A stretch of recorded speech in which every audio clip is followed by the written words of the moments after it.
સુરતમાં નુરાની મકાતીબ ટ્રસ્ટ અને ગુલશન અહેમદ ટ્રસ્ટ દ્વારા દરેક ધર્મની સેવા માટે ફરતું દવાખાનું એક એમ્બ્યુલન્સ બનાવીને આજરોજ શરૂ કરવામાં આવી હતી, જેમાં પ્રદેશ અધ્યક્ષ CR પાટીલના હસ્તે લીલી ઝંડી બતાવીને મેડિકલ વાનની શરૂઆત કરાઈ હતી।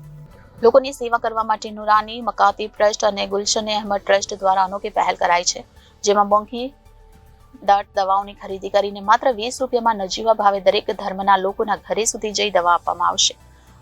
આ મેડિકલ વાન શહેરના સ્લમ વિસ્તારમાં જે બીમાર લોકોનો ઇલાજ કરશે। ઇલાજ કરવા માટે પૂરતી સુવિધાઓ મેડિકલ વાનમાં કરવામાં આવી છે। મેડિકલ વાનમાં ડોક્ટર તથા સ્ટાફ પણ કાર્યરત રહેશે અને મેડિકલ વાનની શરૂઆત આજ રોજ પ્રદેશ અધ્યક્ષ CR પાટીલના હસ્તેથી કરાઈ હતી। વધુમાં ટ્રસ્ટના સંચાલક દ્વારા જણાવવામાં આવ્યું છે કે અગાઉ પણ એવી 2 મેડિકલ વાન કાર્યરત કરાઈ હતી, જેમાં અત્યાર સુધી ઘણા બધા લોકોએ લાભ લીધો છે અને હવે આ ત્રીજી વાન લોકોની સેવા માટે શરૂ કરી છે। મારું નામ મુફ્તી શકીલ વોરા, રહેવાનું ઊન। ત્યાં કઈ રીતે ફેસિલિટી આપી છે અને શું છે એમ્બ્યુલન્સમાં ખાસ શું છે? જી, આ મારું નુરાની મકાતીબ ગુલશને સંચાલિત ગુલશન અહેમદ ટ્રસ્ટ વકફ રજિસ્ટર નંબર 0117 સુરત। આ મોબાઈલ મેડિકલ વેન છે। તેમાં દરેક માનવ કોઈ પણ જાતના ધર્મનો ભેદભાવ કર્યા વગર અમે આ ચાલુ કરી છે, જેમાં દરેક જાતના લોકોને સહાય આપવામાં આવે છે, તે કે દવાઓ આપવામાં આવે છે, એમનો ઈલાજ થાય છે।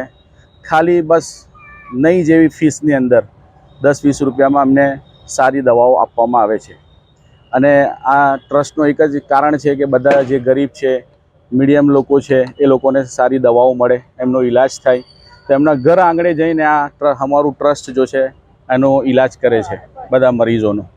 અને આ કામ લગભગ ખાસા ટાઈમથી શરૂ થાય છે। અમારી આ બીજી વેન છે। આ અગાઉ પણ અમારી વેન લગભગ 3-4 વર્ષથી કામ કરી રહી છે અને બીમારોનો ઈલાજ કરી રહી છે। અને આજે અમે આ શુભ અવસર પર આપણા માનનીય સાંસદ શ્રી CR પાટીલ સાહેબના એમના હસ્તક અમારા બસનું નવી વેનનું જે ઉદ્ઘાટન કરી રહેલા છે, એ પર અમે એમનો ખૂબ આભાર વ્યક્ત કરીએ છીએ। આવા ટાઈમે કોઈને કોન્ટેક્ટ કરવો હોય તો કઈ રીતના કરી શકાય? અને એના માટે મોબાઈલ મેડિકલ વેન માટે હમણાં અમારું એ રીતનું છે કે જગ્યા ફિક્સ છે દરેક હપ્તાની, અઠવાડિયાની, કે આ જગ્યા પર મોબાઈલ વેન મેડિકલ વેન જાય છે।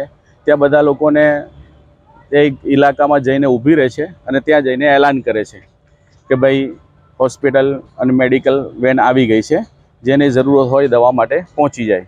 આવી રીતે અઠવાડિયાના દિવસો નક્કી કરેલા છે અને ત્યાં જઈને એ બીમારને 3 દિવસનો ડોઝ આપવામાં આવે છે।